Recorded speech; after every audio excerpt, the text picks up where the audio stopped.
Que Deus te abençoe. Tiago capítulo 4, versículo 7 diz: Sujeitai-vos, pois a Deus resisti ao diabo, e ele fugirá de vós. Efésios capítulo 4, versículo 27 diz: Não deis lugar ao diabo. Satanás é um ser que se rebelou contra Deus. É real e não simbólico, e constantemente está lutando contra aqueles que obedecem e seguem a Deus. Seus ataques são reais. Ele quer que façamos as coisas à sua maneira, ou à nossa maneira, mas não à maneira de Deus. É uma realidade. Satanás nos atacará e Deus nos disse para não ignorar suas artimanhas. Você pode se perguntar: e como Satanás nos ataca? Existem 5 maneiras que você aprenderá hoje para não cair em suas armadilhas. A primeira coisa que veremos é uma de suas especialidades. Satanás nos tentará, e para aprender sobre isso, tomaremos como exemplo a tentação de nosso Senhor Jesus Cristo no deserto, que conheceremos lendo Mateus capítulo 4, versículos 1 a 10. Se você ler, há 5 coisas importantes a serem observadas neste exemplo. Primeiro, Jesus foi tentado no deserto quando estava cansado e com fome. Satanás frequentemente nos tenta quando estamos vulneráveis, cansados, solitários, enfrentando decisões importantes ou quando enfrentamos incertezas. Segundo, Satanás tentou fazê-lo duvidar de sua identidade em 2 ocasiões. Neste trecho, Satanás disse ao Senhor: Se tu és filho de Deus, manda que estas pedras se tornem pães. Não há nada mais perigoso no meio da tentação do que duvidar de nossa identidade em Deus. Duvidar que somos filhos de Deus nos levará facilmente a desistir. Terceiro, Satanás tentou em Jesus os desejos e necessidades físicas.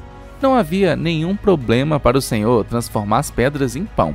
Muitos dos nossos desejos são normais e bons, mas devem ser satisfeitos de maneira correta e no momento oportuno. Satanás tentará nos fazer coisas por razões erradas ou no momento incorreto. O fato de algo não ser ruim não significa que seja bom para você. Em determinado momento, somos tentados a satisfazer um desejo normal de forma incorreta ou no momento errado. Não podemos satisfazer nossos desejos de maneira que Deus desaprova e obedecendo a Satanás. Satanás nos incitará a fazer o mal e a atender os nossos desejos legítimos fora da vontade de Deus e fora do seu tempo. E para evitar isso, devemos fazer a seguinte pergunta: é o Espírito Santo que me guia a fazer isso? Ou é Satanás que está me induzindo a me afastar do caminho de Deus? Quarto, Satanás tentou Jesus no orgulho humano. Ele disse: Se você é o Filho de Deus, desafie o perigo, porque Deus prometeu te guardar. O diabo procurava que Jesus testasse a Deus ou desafiasse, para ver se ele era capaz de cumprir sua palavra. A Deus não se pode colocar à prova, e muito menos desafiá-lo. O que Deus faz por amor e soberanamente. Quinto, Satanás tentou em Jesus o desejo de poder e glória. Satanás ofereceu a Jesus o mundo inteiro se ele se ajoelhasse e o adorasse. Hoje, Satanás nos oferece o mundo inteiro, tentando nos deslumbrar com poder e materialismo. Mas devemos responder da mesma maneira que Jesus respondeu: Vá embora, Satanás, pois está escrito: Adore o Senhor, seu Deus, e só a ele preste culto. Quando damos lugar ao diabo e usamos mal nossas forças, nos tornamos orgulhosos e autodependentes. E para não cairmos nessa armadilha, devemos ter a convicção de que todas as nossas forças são um dom de Deus e devem ser usadas conforme sua vontade. Satanás citou as Escrituras para fazer com que Jesus pecasse e também fará isso conosco. Pessoas com propostas atraentes e convincentes se apresentarão para nos levar a fazer o que não é certo, e até usarão versículos bíblicos que aparentemente apoiam seus pontos de vista. Mas estude cuidadosamente a Bíblia. Preste atenção ao contexto dos versículos para que possa entender os princípios de Deus e o que Ele quer que você faça. Lembre-se de que Satanás usa versículos fora de contexto para que digam o que ele quer que digam. Jesus conseguiu resistir às tentações de Satanás porque não apenas conhecia as Escrituras, mas também as obedecia. O diabo conhece toda a Bíblia, mas não a obedece. Conhecer e obedecer a palavra de Deus é cumprir a vontade de Deus e não a de Satanás.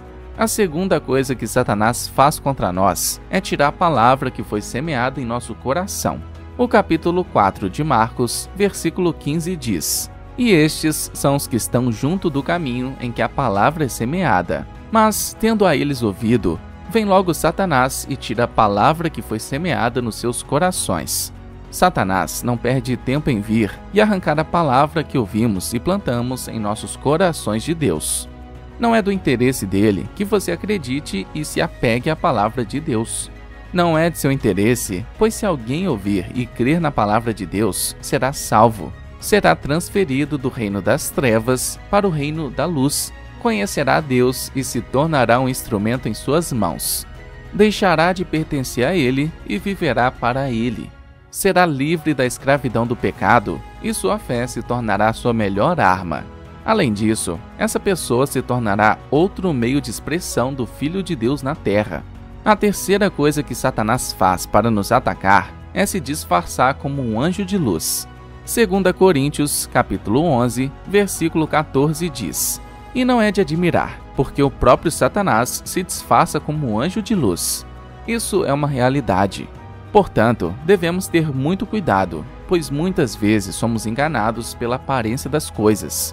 Satanás não vem a nós como Satanás. Ele não vai se apresentar a você e dizer: "Olá, sou Satanás e quero te destruir." Pelo contrário, ele se apresentará a você como advogado da verdade e não apresentará o pecado como pecado. Satanás usará meias verdades ou misturará mentiras com verdades para te enganar. Satanás nunca terá boas intenções e tentará fazer você acreditar o contrário. Peixes não mordem a isca sem um atrativo, e a mente humana não admite erros sem a mistura da verdade.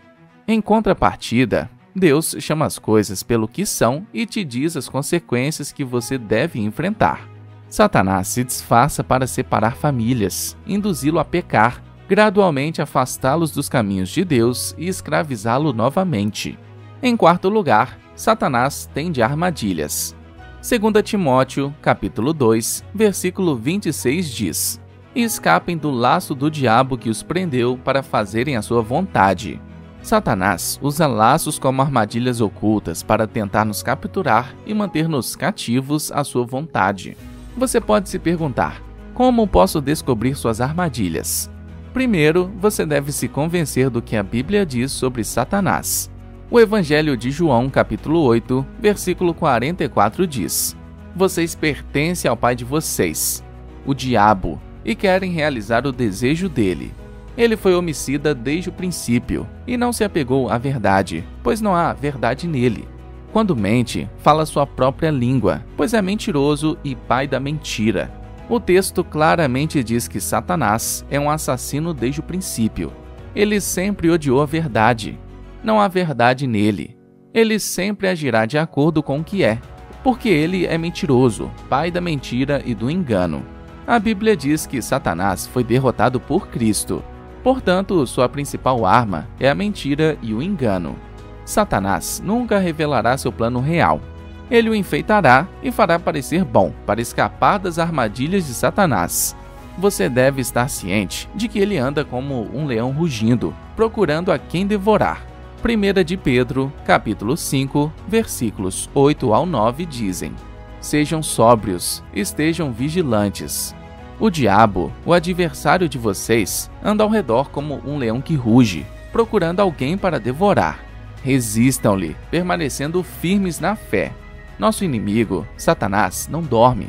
Ele está sempre procurando o ponto mais fraco de cada um de nós para atacar. Os leões geralmente atacam animais doentes, solitários e desprevenidos. Os momentos preferidos por Satanás para nos atacar são quando enfrentamos sofrimentos e perseguições, quando nos sentimos sozinhos, fracos, abandonados, preocupados com certos problemas, até o ponto em que esquecemos de estar alertas ao perigo. No entanto, o fato de ele andar como um leão faminto, procurando a quem destruir, não significa que Deus não esteja ao nosso lado para nos defender nesses momentos. O conselho de Deus para nós é resisti-los firmes na fé. Em outras palavras, fortaleça sua confiança em Deus e encha-se da segurança de que Deus cuida de seus filhos. E a quinta e última coisa que Satanás tentará fazer contra nós é nos ganhar vantagem por meio do ressentimento. Segundo aos Coríntios, capítulo 2, versículos 10 a 11 dizem: Se vocês perdoarem alguém, eu também o perdoarei. E o que perdoei, se é que havia algo para perdoar, perdoei em favor de vocês na presença de Cristo, para que Satanás não ganhe nenhuma vantagem sobre nós, pois não ignoramos suas maquinações. A palavra de Deus nos aconselha diligentemente a perdoar aqueles que nos ofenderam ou nos prejudicaram. Primeiro, porque isso agrada a Deus. Segundo, porque é bom para nós.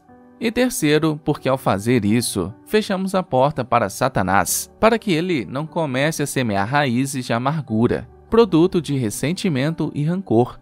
O apóstolo Paulo disse: Se há algo a perdoar, já o perdoei em nome de Cristo, para que Satanás não ganhe vantagem sobre nós, pois não ignoramos suas maquinações. E termino com estes 4 conselhos para você. Primeiro, fortaleça sua fé. Segundo, resistam ao diabo e ele fugirá de você. Terceiro, não ignore suas artimanhas. E quarto, não duvide do cuidado de Deus sobre sua vida. Pai Santo, agradeço pela vida de todos aqueles que ouviram esta mensagem. Peço que lhes dê sabedoria e discernimento para que possam sempre estar alertas e despertos diante de qualquer ataque do inimigo. Acreditamos que você é nosso protetor e o Deus que nos guarda. Nossas vidas estão em suas mãos e confiamos em você. Abençoe a todos. Em nome de Jesus. Amém.